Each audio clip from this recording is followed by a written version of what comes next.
Et comme King l'a bien fait de le signaler, nous reprenons quelques articles majeurs, même si par la suite des autres aussi reprennent tout ce qui est produit ici. Ouais, c'est ainsi est fait de la vie. Allez-y. 25 novembre de l'an de grâce 2021, rassurez-vous, plus que 5 jours, et ce sera la fin du mois de novembre, mais on va ouvrir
Guélo et la sénatrice Aïcha Pierrette Ayatou, marraine du Centre des créateurs de mode du Cameroun, dirigé par Yves Eya, promoteur du forum, arrivé à sa 12e édition. Félicitations à lui puisqu'il a dû immigrer, comme je le disais, depuis hier, du mois de mars à celui de novembre, et ça s'est d'ailleurs très bien passé. On reste toujours dans les colonnes de Cameroun Tribune avec cette fois-ci de la musique. Oui, c'est vrai que c'est un article qui va un peu faire parler Visley. Droit d'auteur et droit voisin, un meilleur encadrement juridique en vue, c'est ce qu'il faut le savoir. On se posait la question de savoir que faisait le ministre des Arts et de la Culture. Et bien la réponse est là. La preuve en est que vous le voyez debout là, lui qui tient cette réunion, un projet d'arrêté sur la rémunération pour copie privée était au centre d'une réunion interministérielle présidée par le ministre des Arts et de la Culture à Yaoundé. C'est un projet arrêté portant sur la rémunération pour copie privée, fait copie à l'usage privé des contenus protégés réalisés à des sources illégales, et on parle ici des vidéogrammes, des phonogrammes. Celui-ci a pour but d'encadrer la perception de nos artistes, le recouvrement, la répartition des revenus issus de ces œuvres de commerce. Et puis on revient alors sur l'intégralité, un projet d'arrêté portant sur la rémunération de la copie privée. J'invite non seulement certains artistes à lire cet article qui est assez poignant pour qu'ils sachent même de quoi il est question. Le tout n'est pas de se lever un bon matin et de lancer les hashtags de BoyTalk avec Guinness, mais il faut comprendre de quoi il est également question. Et j'aime bien aimer ce deuxième paragraphe parce que il y a cette question-là. J'ai pris un cas que j'ai vécu comme ça au Bamo qui m'a fait comprendre un peu cet article. Savez-vous que dans des hôtels, ils reçoivent en moyenne une clientèle et les hôtels ne font que jouer ce que les chaînes partent. Alors je me suis posé la question de savoir pourquoi les droits d'auteur, ici à savoir ici la DRA, se retrouvent dans les hôtels en train de demander les perceptions. Pourtant, ça n'a pas le droit. Je crois que les éléments de réponse sont ici. Et lorsqu'ils arrivent et qu'ils viennent en mission, ils sont plus d'une douzaine et menacent très souvent de sceller les établissements hôteliers en mettant de la pression. C'est à retrouver dans les colonnes de Cameroun Tribune. Et on reste toujours dans Cameroun Tribune avec cette fois-ci pour parler du festival qui occupe d'ailleurs depuis quelques jours, depuis le 17, projection succès sur les secrets de l'amour. Vous avez certainement reconnu 3 épisodes de 26 minutes de la série du réalisateur camerounais Benjamin Yaga ont ému le palais polyvalent des sports des mardis dernier en abrégé. Le pas posé, amateur et professionnel du 7e art, hommes de médias et simples curieux ont fait le plein de la grande salle polyvalente des sports de Yaoundé le 23 novembre dernier. Plus de 400 personnes ont répondu présent à la projection de la série et ça c'est vraiment à applaudir parce que ça faisait un bon bout qu'on n'avait pas vu ce nombre de personnes et ils étaient présents où on raconte alors une histoire de mariage forcé et dont le titre n'est d'autre que le secret de l'amour. Spéciale recommandation du papier et aussi également de cet épisode parce que c'est 26 de la série du réalisateur Benjamin Ayega qui est aujourd'hui quand même en avant. Vous pouvez le voir ici en image. Et puis on parle toujours de cinéma avec cette fois-ci le village du festival, le palais des sports en effervescence. C'est Maïminatou Bouzaka, notre concert de Cameroun Tribune qui revient en parlant de ce complexe situé à Ouarda à Yaoundé qui sert du site principal de cette grande messe du cinéma africain de cette 25e édition du Festival des écrans noirs, les traditionnels cris des supporters dans les gradins et sportifs Godas ont cédé la place aux célébrités du 7e art, des youyous, des cinéphiles et fans en émoi en rencontre de leurs vedettes préférées du grand et du petit écran tout en immortalisant bien évidemment quelques photos de selfies par là. J'ai bien aimé ce papier que je vous recommande. C'est une autre présentation du pas posé entendu ici le Palais des Sports Polyvalents où à la fin des cérémonies il y a souvent ce qu'on considère un peu comme les Nangaboko. C'est une expression du Cameroun pour parler d'eux, mais pour dire que ceux-là ils ne jouent pas ce rôle, mais ils vont plutôt saluer la plupart des stars qui se trouvent entre conférences de presse, les masterclass, le King Corner, la matinée également réservée aux colloques et autres activités du marché international des films. D'ailleurs, on en parle, je vous recommande de vous rendre, vous allez certainement apprendre si vous êtes fan du 7e art et surtout si vous exercez dans le domaine des cadreurs, encore de la réalisation. Je crois qu'un clin d'œil à Sermix, cela fera du bien d'aller se former, d'apprendre et de mettre de côté les pambés qui ne rapportent généralement rien lorsqu'on fait 3 jours sans être là. On va quitter Cameroun Tribune pour prendre d'autres actualités. Eh bien, c'est cet événement, le comeback de la célébration de la semaine africaine. Vous vous souvenez alors, celui qui était derrière cette initiative, on l'a enterré il y a quelques mois. D'ailleurs, la famille a fait parvenir un communiqué de remerciement à la personne de Amobé pour qui nous envoie encore une pensée. C'est lui qui a initié ce projet. On parle alors de la continuité de ce projet. Le groupe Afrique de l'UNESCO en partenariat avec l'UNESCO, l'Union africaine vous donne rendez-vous pour une semaine sous les couleurs de l'Afrique tout au long de la semaine. On parlera d'art, on parlera de la culture, du patrimoine africain qui seront à l'honneur. Ne manquez rien de cette semaine en vous connectant tous les jours à partir de mardi. Donc ça dit ça a commencé mardi sur la page One qui est d'ailleurs la page de Amobé Moubege. D'ailleurs il avait eu à mettre en avant cet événement. Nous sommes assez ravis que cet événement se poursuit. On va quitter notamment le secteur des arts et de la culture pour être ancré un peu plus dans la philosophie. Comment le stoïcisme peut nous aider à innover de manière responsable? C'est un très bon papier de conservatoire avec une proposition. On revient alors par exemple sur la notion du stoïcisme et je prends les propos. Par exemple, il y a cette question: qu'est-ce que penser le stoïcisme? Je cite la réponse. Penser le stoïcisme, c'est d'abord le comprendre. Lorsqu'on dit être stoïque, il faut s'attendre à un comportement qui dénote une fermeté inébranlable, une grande impassibilité devant la douleur, le malheur, etc. C'est un premier axe pour commencer à penser le stoïcisme aujourd'hui. Il y a toutefois un axe à traverser. Les confrères, en envoyant ce papier, ont voulu montrer que depuis un bon bout, soit les conditions économiques ou encore même la pauvreté amènent des gens à être stoïques sans que ceux-ci ne se rendent compte.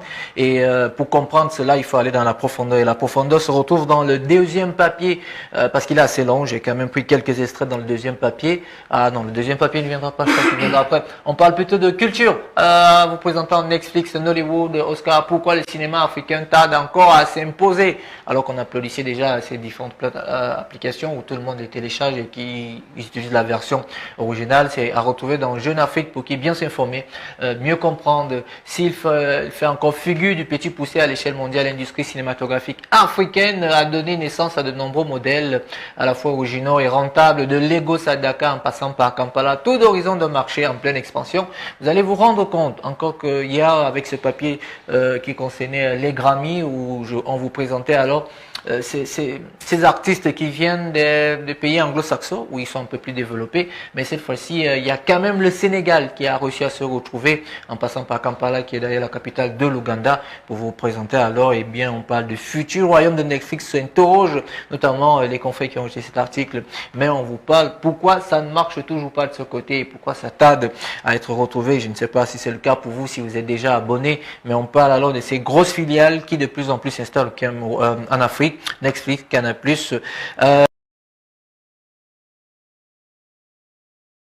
Amazon qui joue encore la carte des productions africaines et qui marche plutôt d'ailleurs bien. Vous pouvez d'ailleurs retrouver, vous qui êtes abonné à ces différents bouquets.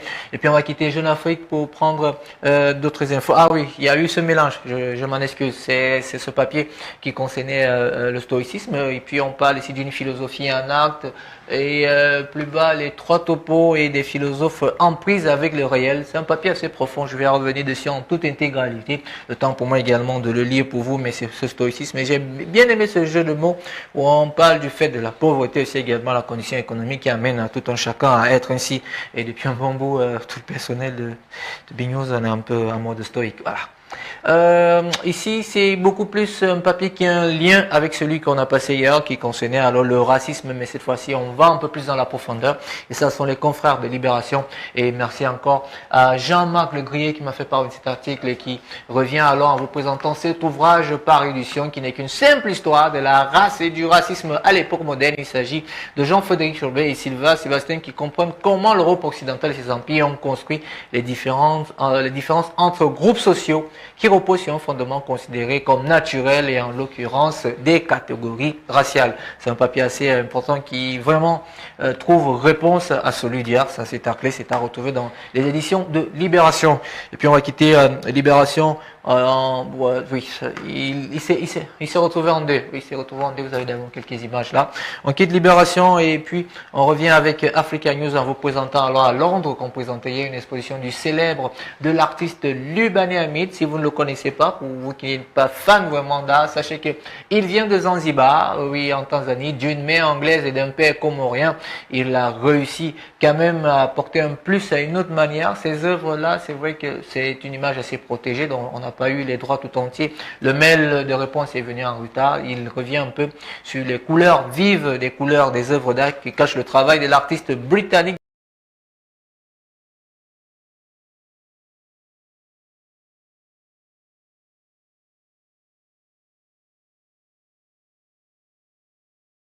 D'origine tanzanienne et puis qui présente un peu les histoires notamment du continent africain dont il est l'origine. Il c'est pratiquement 50 œuvres couvrant des peintures les plus célèbres de la poésie, des objets du quotidien qu'elle transforme avec son style lumineux et même des installations sonores. C'est assez bon. Si vous cliquez dessus, notamment sur www.africa News, vous pouvez avoir ce gain de sonorité. Et puis on va quitter Africa News et revenir au Cameroun avec ce célèbre monsieur. Pendant un bon bout, il occupait la blogosphère. Musique, Alex Ducamel supplie Chantal Biya de lui accorder la nationalité camerounaise. C'est pas moi qui le dis, c'est d'ailleurs les confrères de 3W Culture Web qui revient dessus. Le chanteur blanc revendique son appartenance au Cameroun et supplie la première dame de lui octroyer sa nationalité. Alex Ducamel a tout d'un camé. Il le fait savoir à travers la chanson Passeport Dolé. Alex est installé dans le paysage culturel et médiatique camerounais depuis 2014. Ah tiens, il me fait penser au Chinois donc, qui était le tout premier à se lancer dans l'art musical. Le nom m'échappe un tout petit peu et je sais qu'il repose en paix. Entre-temps, il a démontré de nombreuses reprises de son attachement au Cameroun, sa culture, ses traditions. C'est un peu un papier assez euphorique parce que il y en a qui veulent partir du pays et obtenir la nationalité d'ailleurs, et il y en a qui viennent ici au Cameroun et qui veulent obtenir cette nationalité dont tout le monde semble bien fuir. C'est vrai que dans un commentaire, il y a quelqu'un qui blague en disant qu'il y a la loterie américaine et la loterie camerounaise. La loterie camerounaise, je ne sais pas où il faut la trouver, mais c'est un papier que je vous recommande. Vous allez certainement comprendre pourquoi, mais le vidéogramme est là, puisque vous pouvez reconnaître l'effigie de la première dame ici. C'est assez osé pour un artiste, n'est-ce pas? Et puis, on va avancer dans notre revue et certainement, on va conclure avec ce festival, le DOMAF 2021. Je l'avais déjà présenté ici. C'est le prochain rendez-vous qui commence aujourd'hui et va se terminer le 28 novembre prochain. Il s'agit ici de ce rendez-vous qui est rendu à sa 10e édition avec pour leitmotiv la protection des valeurs d'un patrimoine culturel camerounais, africain en général, le Douala Music Art Festival en soufflant sur sa 10e bougie pour anticipation joyeux anniversaire à travers le thème le patrimoine c'est nous, nous le protégeons. Je voudrais revisiter le contexte audacieux et prolixe de l'univers 237, une prouesse. Je pense que si tout se passe bien, nous-mêmes également on sera à Douala ce week-end pour avoir des éléments de réponse. Et si on n'a pas le temps de se déplacer avec le mariage de notre collègue et ça, Laetitia de Bilon qui va convoler de nous ce week-end, certainement Marie-Gabrielle Feugue nous envoie des éléments. Vous connaissez déjà la formule, abonnez-vous au kiosque et kiosque car les journalistes vivent de leurs écrits. Je serais ravi de vous retrouver demain, mais vous savez, on dit très souvent que esprit sain dans un corps sain, je vais un peu dévancer Wesley, voilà. Santé et Nature Info, d'ailleurs la diétiste de publication n'est d'autre que la présentatrice vedette de l'édition du journal du 20h et aussi également de la matinale info. Ça fait beaucoup d'émissions, la diétiste de l'information qui n'est d'autre que Albertine Bichaka qui peut vous convenir alors en une. Covid-19, hésitation vaccinale, le personnel médical difficile à convaincre, question mark. Et puis également l'OMS forme une trentaine de communicateurs de la sous-région en N'Djamena. C'était du côté du pays de Idriss Déby. Idriss Déby, il est décédé, oui, de son jeune fils. Vous pouvez d'ailleurs retrouver cet ouvrage. Et puis, je suis assez heureux de savoir que dans la culture, si la santé et le sport ne s'initient pas, je crois que c'est tout ça qui fait l'être humain. Voilà, bonne lecture. Merci beaucoup à King Pierre pour cette revue et notamment cette fleur à l'endroit d'Albertine Bujaga qui vient de mettre dans les kiosques ce journal qui existe depuis un bon bout de temps. Et d'ailleurs, c'est Santé, Nature, Info. Mais je voudrais qu'on revienne sur quelques actualités.